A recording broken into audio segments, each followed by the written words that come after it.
Shravan special पारंपरिक recipe आज मी तुमच्यासमोर घेऊन आलेली आहे.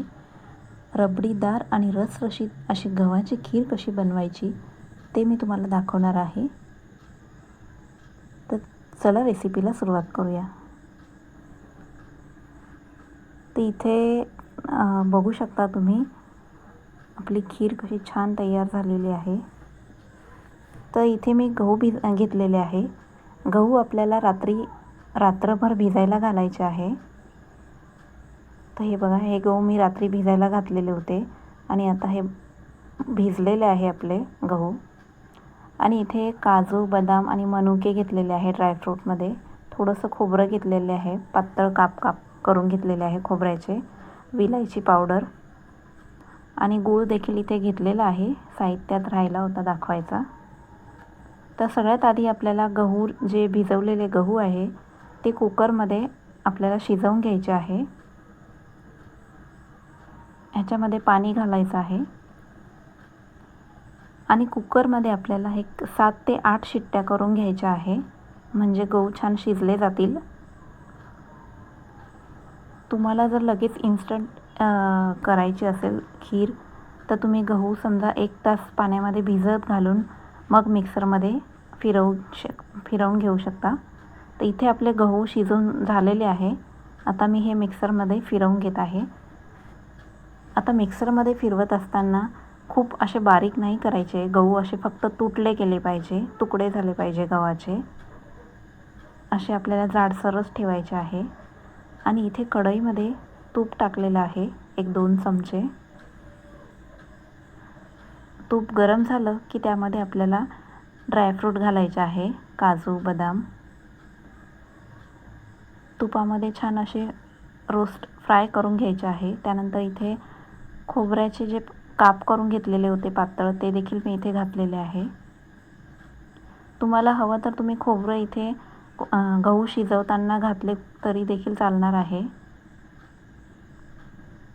पण मी इथे तुपामध्ये फ्राय करून घेतलेले आहे. त्यानंतर इथे मनुके घातलेले आहे. मनुके पटकन असे फुगतात, त्यामुळे मी शेवटी घातलेले आहे. आणि आपण जी गव्हाची भरड करून घेतलेली होती ती इथे घातलेली आहे. आता 1 मिनिटभर आपल्याला छान परतून घ्यायची आहे ही गव्हाची भरड. पारंपरिक रेसिपी आहे ही, श्रावण महिन्यामध्ये बनवली जाते. आता सण त्योहार चालू होत आहे, रक्षाबंधन, तेव्हा अशी ही खीर बनवली की छान वाटते.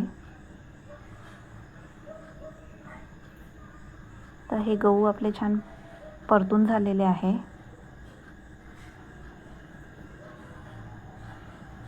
आता याच्यामध्ये जे गहू शिजवताना पाणी राहिलं होतं, मी ते काढून ठेवलेलं होतं, तर तेच पाणी आपल्याला इथे घालायचं आहे. आता हे पाणी घातल्यानंतर आपल्याला छान उकळी येऊ द्यायची आहे आणि त्यानंतर आपल्याला ह्याच्यामध्ये गूळ घालायचा आहे. आता हे गहू मी 1-2-3 मिनटं उकळवून घेतलेले आहे छान. आता इथे गुळाची पावडर आपल्याला घालायची आहे.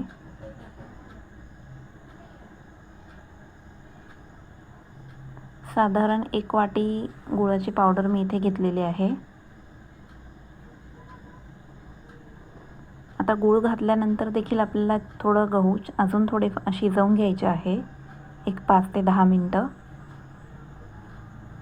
त्यामुळे काय होईल, आपली खीर अशी छान रबडीदार होईल आणि असं क्रीमी टेक्स्चर येईल खिरीला. तर इथे बघू शकता आपले खीर छान शिजलेली आहे. जे गहू आहे ते आपले एकदम इथे छान शिजले गेले आहे. तर या स्टेजला आपल्याला इथे गॅस कमी करायचा आहे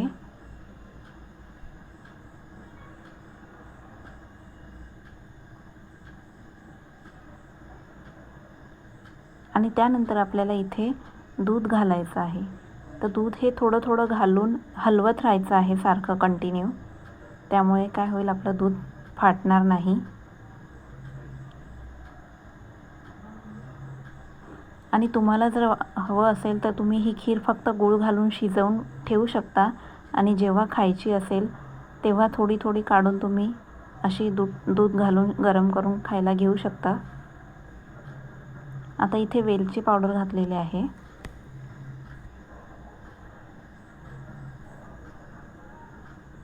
तर वेलची पावडर घातल्यावर पण आपल्याला 1-2-3 मिनटं छान उकळी आणून घ्यायची होती.